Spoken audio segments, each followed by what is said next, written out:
آج کل یہ مالی طور پر کوئی مستحکم ہے تو وہ سمجھتا ہے ٹھیک ہے میں پیسے دے دوں گا، روزے نہیں رکھوں گا، کسی غریب کو کھانا کھلا دوں گا، مہینے بھر کا راشن ڈلوا دوں گا.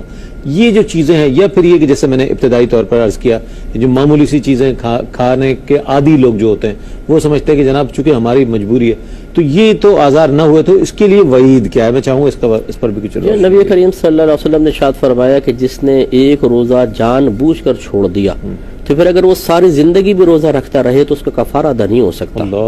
اور ایک ضعیف روایت کے مطابق ایک روزہ چھوڑنا 9 لاکھ برس جہنم کی آگ میں جلوائے گا.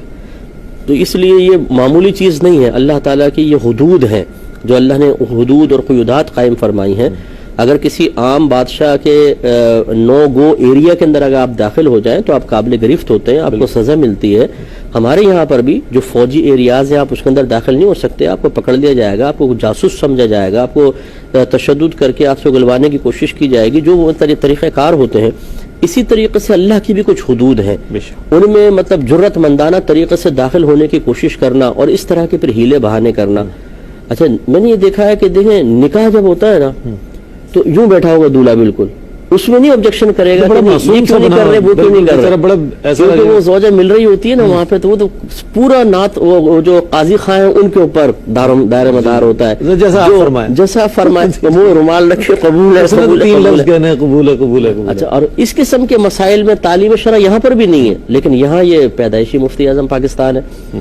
تو یہ فرق آپ دیکھیے کہ جہاں پر نفسانی خواہشات کی تکمیل کا موقع آتا ہے، نہ اللہ کے قانون کی پرواہ ہے نہ رسول کے قانون کی. جہاں کوئی مادی چیز مل رہی ہو، جہاں فائدے حاصل ہو رہے ہوں، وہاں پہ مکمل اطاعت رسول بھی نظر آئے گی، اطاعت الہی بھی نظر آئے گی.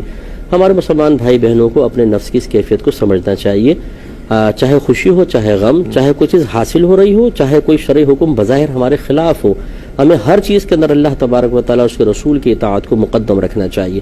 لہٰذا ان چھوٹے چھوٹے ہیلے بہانوں سے وقتی طور پہ تو انسان شاید گزارا کر لے، اور لوگ شاید اس کی اس بے سروپا جو، کیونکہ عموماً ہمارے اطراف میں بھی سارے کے سارے مجتہدین ہی ہوتے تو وہ ہماری ان دلیلوں کو قبول کر لیتے ہیں کہ نہیں یہ بات تو ٹھیک کہہ رہے ہو یار، عقل یہاں یہ بات تو بالکل ٹھیک کہہ رہے ہیں، تو ہم خوش ہو جاتے ہیں کہ شاید میں نے سب کو قائل کر لیا تو شاید اس راستے سے ماد اللہ تعالیٰ بھی میری ان دلیلوں کو قبول فرما لے گا.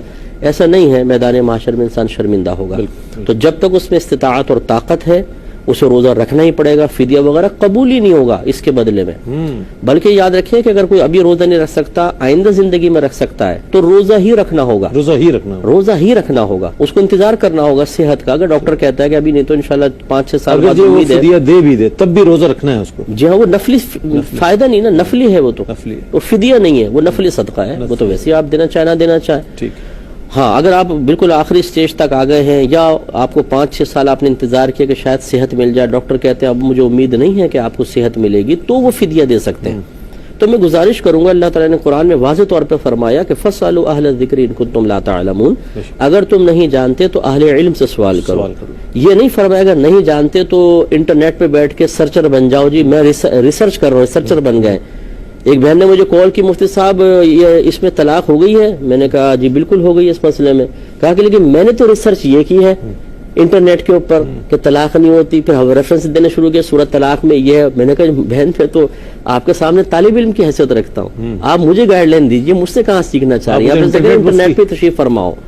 تو یہ ہمارے یہاں حالت ہے. ایک صورتحال یہ ہے کہ آج انٹرنیٹ کے اوپر ویب سائٹس کھول کر وہاں سے ہم اپنی مرضی کے مسائل نکال کے علماء کو بالکل سمجھتے ہیں انہوں نے چنے کی ریڑیاں لگائی ہوئی ہیں، شروع سے بیچارے چنے بیچ رہے ہیں. تو یہ تصور بھی بالکل غلط ہے، یہ چنے نہیں بیچ رہے. 8-10 سال 14 ہمارے تو زندگی گزر گئی اس کے اندر کرتے کرتے.